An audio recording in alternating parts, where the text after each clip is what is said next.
Amis joueurs, amis joueuses, bienvenue dans cette Trick Track Télé. Amateurs de petites causeries en tamis, c'est ce qui va se passer autour de ce petit papotage qui normalement devrait englober l'histoire et le futur d'On The Go Édition. Et On The Go Édition, c'est, me semble-t-il, Monsieur Grégory. Salutations Grégory. Bonjour. Donc c'est bien toi, c'est toi tout seul On The Go ou alors le Non. collègue à ma gauche, non peut-être. Alors, Julien, c'est… Salut Julien. Bonjour Guillaume. Tu es avec le monsieur là ou tu es venu sans tes parents? Je suis venu sans mes parents et je ne suis pas avec le monsieur. D'accord. Parfois je suis avec le monsieur, Mais parfois sans. Mais parfois sans. Mais parfois sans. Vas-y Grégo. Alors du coup, je dis Grégo comme si on se connaissait. Pardon, excuse-moi Pas Grégory. de problème, Guigui. Bien joué. Guigui me plaît beaucoup. Chronic Cards.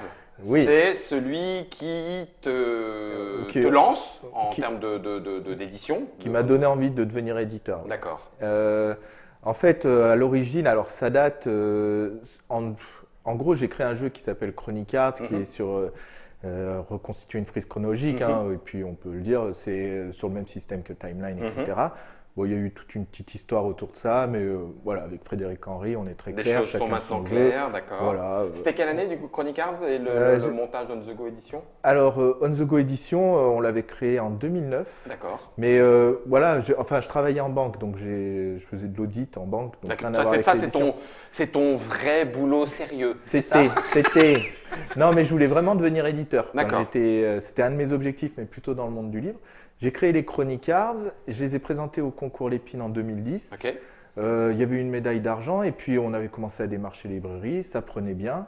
Et puis j'ai fait le choix de me dire, c'est l'occasion jamais d'essayer de faire ce que j'ai vraiment envie, c'est-à-dire de devenir éditeur. Donc ça, de 2010-2011, tu laisses tomber l'audit et tu passes côté édition? Dès début 2011, en fait, dès que j'ai fait la foire de Paris, je me suis dit, ça prend. On avait vendu 800 Chronic Cards, à l'époque c'était des petites boîtes. En une dizaine de jours, et puis on voyait que Gibert Jeune, la Fnac réagissait bien.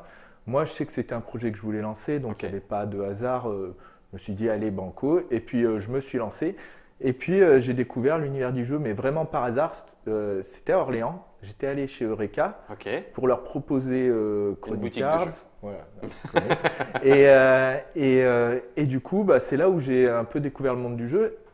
Par la même occasion, le vendeur m'a dit qu'il y avait un jeu qui s'appelle Timeline qui allait sortir à Noël.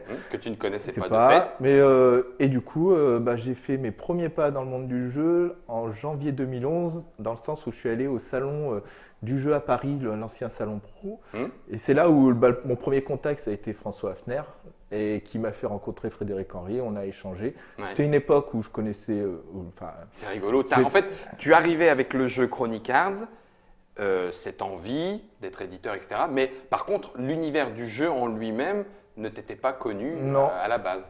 Moi, j'avais pensé les Chronic Cards comme un livre ludique, pas comme un jeu. Pas comme un jeu. Ah oui, rigolo. Oui, et pour vous dire, à l'époque, je connaissais pas Asmodée. Je ne savais même pas que ça existait. Bon, je l'ai bien découvert tout va bien, depuis. T'inquiète pas. Depuis, j'ai découvert, j'en suis encore vivant. Mais, tu es la preuve vivante qu'on peut survivre. C'est ça. Et puis du coup, après, je suis vraiment rentré dans le développement de Chronic Cards, mais l'idée, à force de découvrir l'univers du jeu, je me suis pris au jeu. C'est le cas de dire. Jeu de facile. Et puis, mais j'avais envie de devenir éditeur. Donc, mon frère est prof de maths, donc on voulait faire un jeu de maths. Il m'avait fait des propositions. Et puis un jour, je rencontre Julien par hasard. Il avait fait un billet très marrant sur Trick Track, sur ce qu'est le jeu pédagogique. Tu connaissais Trick Track? Oui. Ah, t'as vraiment fait la connaissance du monde ludique. Non, allez, vas-y. Et donc, t'avais fait un billet sur Trick Track, Julien. D'accord. T'inquiète pas, je m'occupe de ton cas. Et puis du coup, je dis, voilà, je suis à la recherche d'idées de jeu. Il me propose un jeu qu'il avait déjà mis sur un site Fabrique Ludique, c'est ça la mise en avant de proto. Voilà, je vois le concept. Je dis à mon frère, je crois qu'on a trouvé quelqu'un qui a réussi à faire ce que tu n'as pas pu faire. Donc on laisse tomber ton idée. C'était l'arrivée du Tipeee Potion. Voilà, donc on est vite rentré en contact. Moi j'ai trouvé ça génial. Enfin, c'était une idée que j'aurais vraiment voulu avoir, mais je ne l'ai pas eue. C'est toi qui l'as eu. Voilà. Et voilà. Alors donc ça, c'était en quelle année la rencontre avec Julien pour fin 2015. D'accord, 2015. Donc ça y est, on se rapproche de l'actualité. Octobre 2015, septembre 2015, je ne sais plus. Je vais dire des bêtises si je te réponds. Donc on va dire allez voir sur l'article Trick Track, vous verrez notre premier contact. Il est directement dans les commentaires. Oui. Non, mais impeccable. Alors donc du coup 2015, la rencontre, je vais en venir. Du coup, je vais m'occuper de ton cas, Julien. Alors toi, ça veut dire que tu étais toi déjà à ce moment-là sur Trick Track, tu es joueur. Moi, je suis joueur. Je dirais même que, j'étais un gros joueur et puis de moins en moins avec les contraintes professionnelles, la famille, etc., géographiquement. Et puis, j'avais pas envie de m'éloigner du jeu. J'étais instituteur. Dans l'enseignement. Dans l'enseignement, comme. Il y a un pourcentage. Je crois que. Il y a un ou deux auteurs, c'est ça. Ouais. Il faudra qu'un jour on calcule complètement et concrètement quel est ce pourcentage de membres venant de l'éducation nationale dans le domaine du jeu. On a l'impression que c'est quand même une bonne tranche. Mais dans le livre aussi. Hein. Dans le livre aussi. Il y a souvent des auteurs qui viennent.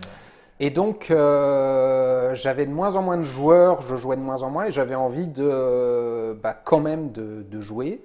Donc, j'ai commencé à faire des protos pour jouer, avec, parce que je trouvais pas forcément le jeu ultime que je cherchais.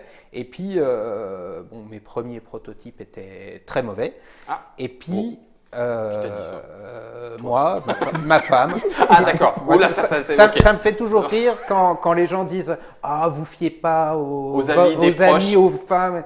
Moi, ma femme, premier prototype, elle m'a fait « C'est nul et c'est du déjà vu ».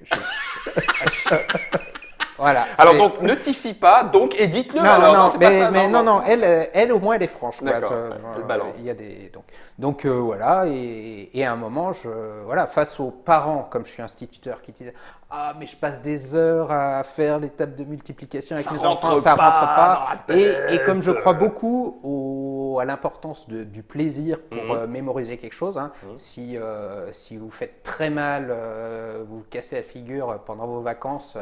Et que, à part ça, les vacances sont formidables. 5 ans plus tard, tu vas te rappeler des magnifiques paysages et pas forcément de la vraie. Pour moi, la mémoire, c'est vraiment en lien avec le plaisir. Et donc, si c'est pour passer un très mauvais moment avec son enfant et qu'en plus il ne l'apprenne pas, alors que le concept c'était vraiment, tu joues un quart d'heure, le gamin, tu lui demandes ce qu'il a fait, il va te répondre. Pardon, le gamin, l'enfant. L'apprenant. Donc, tu joues un quart d'heure avec ton enfant à un jeu, il te dit « j'ai joué », alors que tu lui fais réciter ses tables pendant un quart d'heure, il te dit « j'ai passé un moment très pénible ». Moi, mon objectif, c'était mettre du plaisir dans le truc. Et donc, forcément, être ludique, parce que si on fait juste un trivial poursuite avec On est d'accord. Alors, j'allais y venir, parce que je ne suis pas un grand fan, mais je ne suis pas non plus un connaisseur, ni un linguiste, ni un sociologue, ni rien. Je ne suis pas un grand fan de la juxtaposition de jeux éducatifs. Parce que pour moi, le jeu l'est par essence. On apprend des tas de choses avec le jeu, quoi qu'il en soit, en jouant. Et la plupart du temps, jeu éducatif, ça résonne à mon oreille comme tu vas apprendre des trucs et je vais le déguiser avec un jeu. Donc c'est pour ça que bref. Donc en l'occurrence, tu étais parti déjà en tant que joueur, mais aussi par ton expérience d'enseignant en disant ça sera du jeu. C'était quand même du jeu. C'était pas je vais te faire apprendre en premier lieu, ça va être déguisé. Oui, c'était le but, c'était vraiment qu'il y ait et puis il y a aussi une deuxième chose, c'était que ça soit aussi agréable pour les parents. Parce que ça plaît aux enseignants, ça plaît aux instituteurs qui le mettent en fond de classe ou qui font des petites séances avec des petits groupes, etc. Mais moi, mon but premier, c'était pas les enseignants, c'était vraiment les parents. Et si on veut que ça soit un moment sympathique et qu'il ne reste pas aussi à prendre la poussière sur une armoire, il fallait que ça soit sympa pour l'enfant. Et j'ai envie de dire, les enfants, on leur fait un graphisme très sympa et on leur dit que c'est un jeu. Ça marche déjà, mais ça ne suffit pas pour le parent. C'est-à-dire que moi, je suis parent. Si on me dit joue avec ton enfant et que le jeu il n'a aucun intérêt, même si c'est bien pour lui, je vais dire va jouer avec ou joue avec ton frère. Ouais. Joue avec ta soeur. D'accord. Ça, c'est l'actualité se multiplie potion. On est en 2017. Il a été présenté au Festival de Cannes. Alors, il arrive. Non, non. Il arrive. Non, il est arrivé. Ah, il est arrivé. Il est arrivé. C'est moi qui suis en retard. J'ai vu hors concours Lépine 2016. Je me suis dit, bon, du coup, entre le hors concours Lépine 2016-2017, non, il est déjà arrivé. Oui, d'accord. Il est arrivé en boutique en octobre. D'accord. Via BlackRock, qui est notre distributeur. Ok. Et puis, du coup, là, ça s'est bien passé, le lancement. Et là, on l'a réédité, réimprimé. Deuxième tirage, donc. Deuxième tirage. Alors, le premier, il n'y a pas de secret, c'était environ 3000. Mais on vend aussi en librairie, donc on est un peu sur les deux, boutiques de jeux et librairie. Très bien. Et là, on le ressort. Et c'est vrai que si on a mis un peu de temps à venir, c'était on s'est un peu calé début janvier par rapport aux vacances de Julien pour venir le présenter. Ouais. Et donc là, il est dans l'actualité parce qu'on vient de faire la réimpression. Et puis, ça permet d'en parler et de voir comment est-ce qu'on peut envisager d'apprendre et de s'amuser avec les tables de multiplication. Il y a sur Trick Track, il y aura, ça dépend dans quel ordre vous la regardez, une Trick Track télé bien évidemment autour de Multipli Potion. On va maintenant passer à la suite de l'aventure On The Go et je me retourne à nouveau vers Grégory. Du coup, ça y est, maintenant 2017, qu'est-ce qui arrive dans le bout de ta lorgnette pour la suite? Alors, dans le bout de la lorgnette, On The Go, on a encore un peu plus défini ce qu'on veut faire. Nous, c'est de l'apprentissage ludique. D'accord. Donc, le jeu, mais là, on est en train de… La ligne éditoriale sera là. C'est l'apprentissage ludique avec du jeu sous format de carte. Et puis, l'idée, c'est de diversifier sur même des formats livres, etc. Et donc, en termes de jeu, là, donc, il y a un jeu qu'on a présenté, mais à notre distributeur BlackRock et des revendeurs pour avoir un retour, qui s'appelle Snap. C'est pas un jeu, on va dire, pédagogique dans le sens où il ne fait pas réviser des notions scolaires. C'est un petit jeu pour exercer sa concentration et son écoute. D'accord. Donc, un jeu d'observation qui permet d'exercer sa concentration et son écoute. Donc, je l'ai développé avec mon frère, mais ce n'est pas une création ad hoc. Enfin, on ne l'a pas inventé. En fait, je suis assez fan de manga et j'ai découvert un jeu japonais qui s'appelle le Karuta. Et au Japon, ils ont un jeu qui s'appelle l'Iroha Karuta, qui est un jeu d'apprentissage de leur syllabaire, les hiragana.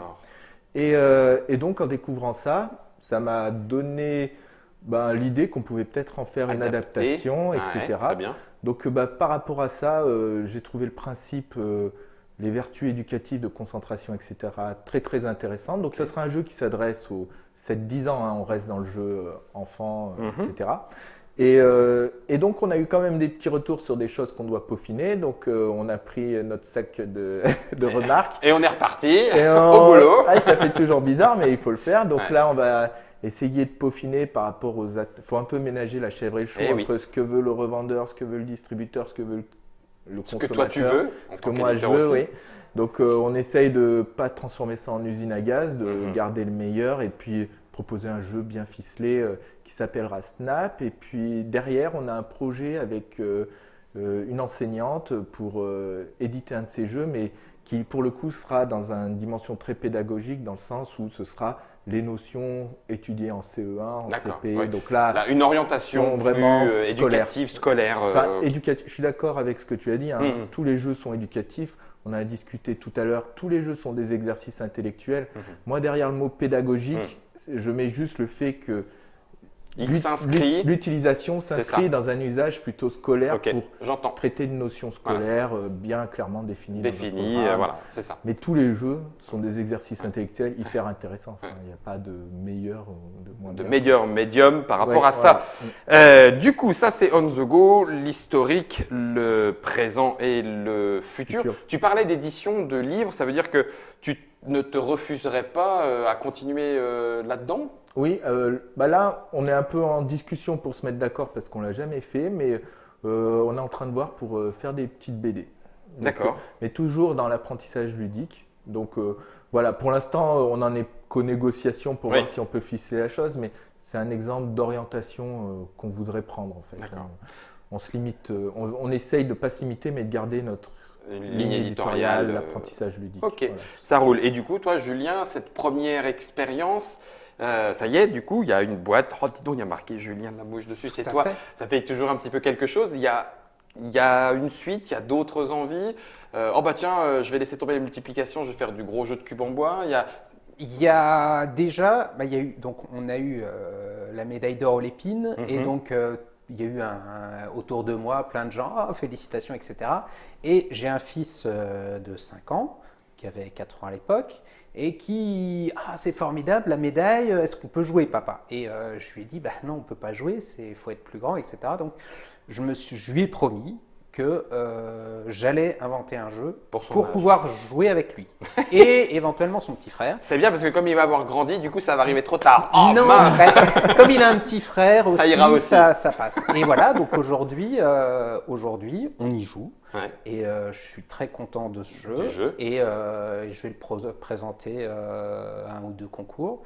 Et déjà, moi personnellement, je prends du plaisir à jouer avec mes enfants. Donc ça, c'est déjà un pari gagné. Je lui avais dit que je le ferais. C'est fait. Après, coché. je vais le présenter à des concours et à des éditeurs parce que je veux aller à Partenay cet été. Ça sera rendez-vous au Festival ludique international de Partenay. Et je vais le présenter. Et après, soit il est bon, il sera édité, soit il est pas bon, il sera pas édité. Mais toi, tu l'auras fait. Moi, je l'aurais fait et alors ça, je l'ai fait pour mon fils. Donc, je l'ai fait pour mon fils. Finalement, le contrat est rempli. C'est ça. Après, maintenant pour moi, mais mon plaisir personnel, je me dirige. Je préfère les jeux narratifs. Donc voilà, moi j'attends impatiemment. Je vais le dire en français parce que mon anglais est pas terrible, mais j'attends impatiemment le 7e continent. Oui. Voilà. Et c'est plus ce genre de jeu qui m'intéresse. Donc je bosse sur un jeu dans ce genre-là, narratif. Tu es rôliste? Non, j'ai fait un peu de jeu de rôle sur forum, j'ai lu du jeu de rôle, mais j'ai fait un jeu de rôle dans ma vie. Mais après c'est un univers, je dirais que j'aurais aimé être rôliste presque. Mais j'aime beaucoup de dire comme ça. Voilà, mais j'ai fait du jeu de rôle sur Internet. D'accord. Voilà. Ok, mais c'est parce que voilà, on apprécie. Quand je dis rôliste, ça va souvent avec le fait de se raconter des histoires, d'explorer. C'est pour ça que c'est peut-être le meilleur jeu de rôle au sens où tu peux explorer les univers que tu as envie, ton imaginaire avec d'autres gens, partager et tout. Donc c'est vrai que c'est excellent en termes de se raconter des histoires. Et puis c'est de toute façon ce qu'on fait le plus naturellement possible dès qu'on commence à jouer. Et si on disait que j'étais un gendarme et que toi tu étais un voleur ou un cow-boy et un indien, que sais-je encore. Donc quoi qu'il en soit, ça veut dire qu'il va y avoir encore un petit peu de Julien Lamouche prochainement peut-être. Je l'espère. Écoute, on te reverra sur Trick Track. Quoi qu'il en soit, voici l'histoire de On The Go. Merci beaucoup. Merci. Grégory, est-ce que tu voulais rajouter quelque chose? Parce qu'il y a des fois, j'oublie moi des trucs. Non, on a fait le tour. Non, j'espère qu'un jour je reviendrai avec plus de news. Mais écoute, là il y en a quand même à venir, donc ça veut dire qu'il y a des chances qu'on se retrouve. Il y a des chances, ça sera avec plaisir. Ça marche. Merci beaucoup Julien. En attendant, il reste la multipli potion. Ça sera dans l'autre vidéo, en fonction de laquelle vous a amené à celle-ci. C'était Germain à la réalisation. Et pour les histoires suivantes, écoutez, à vous d'imaginer.